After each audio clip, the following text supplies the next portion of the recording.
സഹോദരന്മാരെ, മിനിഞ്ഞാന്ന് CPM-ന്റെ നേതൃത്വത്തിൽ ഒരു വഖഫ് സെമിനാർ നടന്നു മലപ്പുറത്ത് വെച്ച്.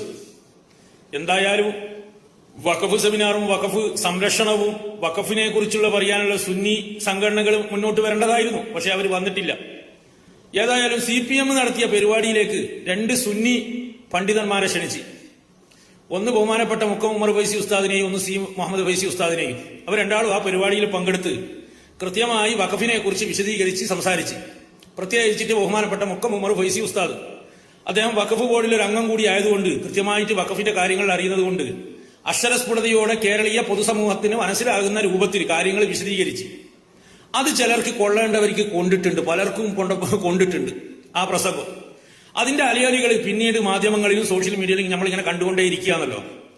അതിന്റെ കൂട്ടത്തിലാണ് മലപ്പുറത്തൊരു കോൺഗ്രസിന്റെ ഒരു MLA നൌഷാദ് അലി എന്ന് പറയുന്ന വ്യക്തി ഇന്നലെ മാധ്യമങ്ങളോട് പറഞ്ഞ് പണ്ഡിതന്മാർ കളവ് പറയാൻ പാടില്ല, മുക്കം ഉമർ ഫൈസി മുഷാവറ മെമ്പറല്ലേ, അദ്ദേഹം CPM-ന്റെ സ്റ്റേജിൽ കയറിയിട്ട് കളവ് പറഞ്ഞെന്ന് പറയുന്നു. സത്യത്തിൽ ആ പ്രസംഗം കേട്ട ആർക്കെങ്കിലും അറിയുന്നെങ്കിൽ ഒന്ന് പറഞ്ഞു തരണം, എന്നാണ് മുക്കം ഉമർ ഫൈസി ഉസ്താദ് കളവ് പറഞ്ഞത് എന്ന് ഒന്ന് പറഞ്ഞാൽ നിങ്ങൾക്ക് വളരെ നല്ലതായിരിക്കും. പ്രത്യേകിച്ച് മാപ്പിള കോൺഗ്രസ്സുകാരും ആ പ്രസംഗം കേട്ടിട്ടുണ്ടാവുമല്ലോ. നിങ്ങൾ ആരെങ്കിലും ആ പ്രസംഗം എടുത്തിട്ട് മുക്കം ഉമർ ഫൈസി ഉസ്താദ് കളവ് പറഞ്ഞ് ഇന്നതാണെന്ന് ഒന്ന് നിങ്ങൾ വിശദീകരിച്ചതെങ്കിൽ വളരെ ഉപകാരമായിരുന്നു. പിന്നെ നിങ്ങൾക്ക് അങ്ങനെ തോന്നാൻ കാരണം എന്നാ, CPM-ന്റെ സ്റ്റേജിൽ കയറി ഒരാൾ സത്യം പറയുമ്പോൾ കൃത്യമായി കാര്യങ്ങൾ വിശദീകരിക്കും. നിങ്ങൾക്ക് കളവായിട്ട് തോന്നാനുണ്ടായ കാരണം എന്നാ, നിങ്ങൾ കളവ് പറയുന്നത് കൊണ്ടാ. നിങ്ങളെ നേതാക്കന്മാർ പച്ചക്കളവ് പറഞ്ഞിട്ട് ജനങ്ങളെ തെറ്റിദ്ധരിപ്പിക്കുന്നതാണ് നിങ്ങൾ കണ്ടതും കേട്ടതും നിങ്ങളെ അനുഭവവും. അതുകൊണ്ടാണ് മറ്റുള്ളവരും അങ്ങനെയാണെന്ന് നിങ്ങൾക്ക് തോന്നിപ്പോകും. അതേപോലെ തന്നെ ഒരു കളവ്, പച്ചക്കളവ്. ഇന്നലെ സലാം പറയുന്ന നിങ്ങൾ കേട്ടിട്ടില്ല? PMA സലാം എന്ന് പറയുന്ന മുസ്ലിം ലീഗിന്റെ സംസ്ഥാന സെക്രട്ടറി, അദ്ദേഹം പറഞ്ഞത് പച്ചക്കളവല്ലേ.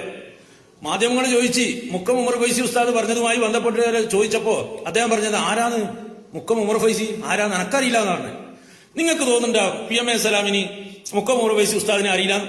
അത് പച്ചക്കളവല്ലേ. അദ്ദേഹത്തെ അറിയാത്ത കേരളത്തിലെ ഒരു വ്യക്തികളുണ്ടാവില്ല. ഏത് മതവിഭാഗത്തിലായാലും മതജാതി വർഗ ദേശ ഭാഷാ വ്യത്യാസം കേരളത്തിലെ എല്ലാവർക്കും അറിയുന്ന ഒരു വ്യക്തിയാണല്ലോ മുക്കം ഉമർ ഫൈസി എന്ന് പറയുന്ന ആ പേര്. അത് PMA സലാമിനെ അറിയില്ല എന്ന് അദ്ദേഹത്തിന്റെ നാവ് കൊണ്ട് പറയണമെങ്കിൽ അദ്ദേഹം പറഞ്ഞത് പച്ചക്കളവല്ലേ. നിങ്ങളെ നേതാക്കന്മാർ എല്ലാ വിഷയത്തിലും കളവല്ലേ പറയുന്നത്. അത് വിചാരിച്ചിട്ട് CPM-ന്റെ സ്റ്റേജിൽ കയറിയിട്ട് ഒരാൾ സത്യം പറയുമ്പോൾ അത് നിങ്ങൾക്ക് എങ്ങനെയാണ് കളവായിട്ട് തോന്നുന്നത്? അത് നിങ്ങളെ മാനസികാവസ്ഥയാണ്. എന്തായാലും മിനിഞ്ഞാന്ന് CPM നടത്തിയ ആ പരിപാടിയിലല്ല വഖഫ് സെമിനാർ പലർക്കും കൊള്ളേണ്ട അടുത്ത് കൊണ്ടിട്ടുണ്ട്. അതിന്റെ അലയൊലികളാണ് നമ്മളിങ്ങനെ സോഷ്യൽ മീഡിയയിലൂടെ കണ്ടുകൊണ്ടേ ഇരിക്കുന്നത്. ഏതായാലും ഉഷാറാക്കിയിട്ടുണ്ട്. മുക്കം ഉമർ ഫൈസി ഉസ്താദ് സത്യം വിശദീകരിക്കുകയാണ്. ഇന്നതാണ് അവസ്ഥ എന്നുള്ളത്. നിങ്ങളൊന്ന് ആലോചിച്ച് നോക്കിയേ.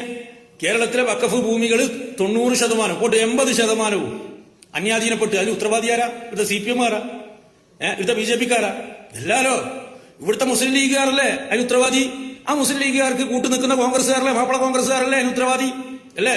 മുനമ്പം വിഷയങ്ങൾ എടുത്ത് പരിശോധിച്ച് നോക്കിയേ. ആ മുനമ്പം വിഷയത്തെ കുറിച്ച് ഞാൻ മുമ്പ് ഒരു വീഡിയോയിൽ പറഞ്ഞിട്ടുണ്ട്. ആ മുനമ്പം ഭൂമി ഇങ്ങനെ തിരുമറി നടത്താൻ വേണ്ടി നേതൃത്വം കൊടുത്തതാരാ? KPCC-ന്റെ ഒരു വക്താവായിട്ടില്ല, നേതാവായിട്ടില്ല, എന്നാ പോളാ, അദ്ദേഹത്തിന് പേരൊക്കെ ഓർമ്മയില്ല. അദ്ദേഹത്തിന്റെ നേതൃത്വത്തിലല്ലേ തിരുമറി നടന്ന്. ഇങ്ങനെ ചിന്തിച്ചു നോക്കിയേ. ഈ മാപ്പിള കോൺഗ്രസ്സുകാർ ലീഗ് കോൺഗ്രസ്സുകാർ നല്ല കോൺഗ്രസ്സുകാരാണ്, അത് ലീഗുകാരെ കൂടിയിട്ട് അവർ മോശമായി. മട്ടന്നൂർ പള്ളിന്റെ വിഷയം അറിയില്ല നിങ്ങൾ? മട്ടന്നൂർ പള്ളിന്റെ എന്നാ കേസ് വന്ന് കല്ലായുമായിട്ട് കല്ലായിനെ ചോദ്യം ചെയ്തു. അതിന്റെ കൂട്ടത്തിലായി സാധുവായ കുഞ്ഞമ്മദ് മാഷും കുടുക്കി കാണിച്ചെന്ന ലീഗുകാരനായ കല്ലായിക്ക് ടോർച്ചടിച്ചു കൊടുക്കാൻ വേണ്ടി പോയതാണ്. ഇതെല്ലാം അവസ്ഥ. ഇത് വിശദീകരിക്കുമ്പോ CPM-ന്റെ സ്റ്റേജിൽ കയറിയിട്ട് കളവ് പറയുന്നതിന് പറയുന്നതിൽ കുറച്ചല്ലോ ഒരു ഇത് വേണ്ടേ? ഏതായാലും പലർക്കും കൊള്ളേണ്ടത് കൊണ്ടിട്ടുണ്ട്. അത് സത്യം തന്നെയല്ലേ?